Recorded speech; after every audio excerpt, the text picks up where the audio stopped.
Salut et bienvenue dans cette nouvelle vidéo dédiée à PrestaShop. Nous allons voir ici comment créer et modifier les catégories de vos produits. Donc sans attendre, c'est parti.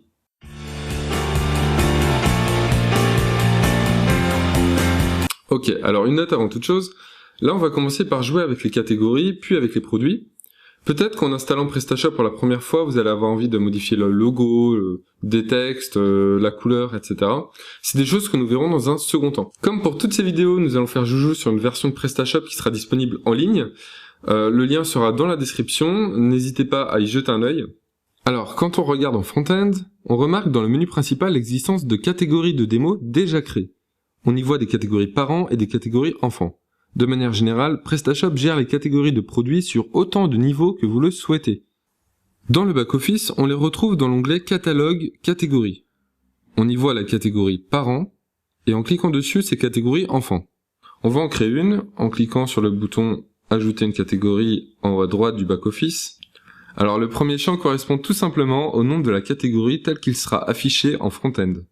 On remarque que le champ est internationalisé par la présence d'une liste déroulante à côté, ENFR, qui permet de changer la langue du contenu que vous éditez.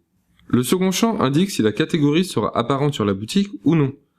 Le troisième champ correspond aux parents de cette catégorie.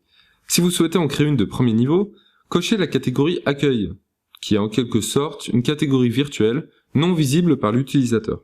Le prochain champ fait référence à sa description. Ce champ est très important car d'une part il sera visible par vos utilisateurs lors de l'affichage de la page catégorie, mais en plus parce que le contenu que vous insérerez dedans aura un impact pour le référencement de votre site sur les moteurs de recherche. On parlera donc du SEO, c'est-à-dire le référencement naturel, dans une prochaine vidéo.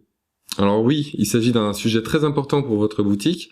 On parlera donc du SEO, c'est-à-dire le référencement naturel, dans une prochaine vidéo. Vous pouvez ensuite modifier son image, qui apparaîtra au même niveau que la description et le titre dans la catégorie de votre PrestaShop.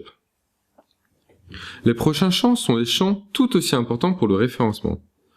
La balise titre, qui correspond au titre que vous trouverez dans les résultats des moteurs de recherche.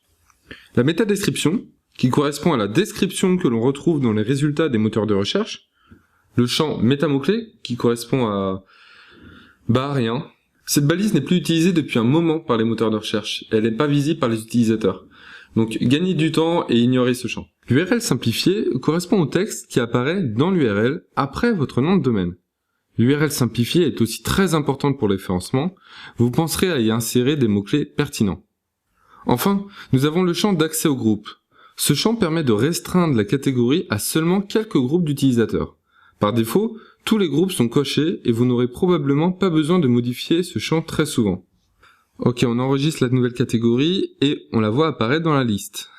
En revanche, dans le front-end, nous ne la voyons pas apparaître dans le menu et c'est normal. Il faut mettre à jour manuellement le menu principal, chose que nous verrons dans une prochaine vidéo. Ceci dit, nous voyons que la nouvelle catégorie apparaît en bas de page. En cliquant dessus, nous remarquons qu'il n'existe aucun produit associé, nous allons donc nous en charger. Nous nous rendons dans la liste des produits dans le back-office, en cliquant sur Catalogue puis Produits. Nous allons modifier un produit de démo, pour l'exemple. Nous cliquons sur Association et nous y trouvons la liste des catégories. Nous sélectionnons notre nouvelle catégorie et nous enregistrons. On rafraîchit la page en front-end et voilà, le produit apparaît. Avant de terminer, on va retourner dans le back-office, voir nos catégories et en modifier une existante. On va remarquer un nouveau champ, miniature. Ce champ permet de modifier les petites images qui apparaîtront dans le menu principal, comme ici avec la catégorie femmes. Avant de passer à la prochaine vidéo, essayez de maîtriser cette étape. Amusez-vous par exemple à créer autant de catégories et de sous-catégories que vous souhaitez.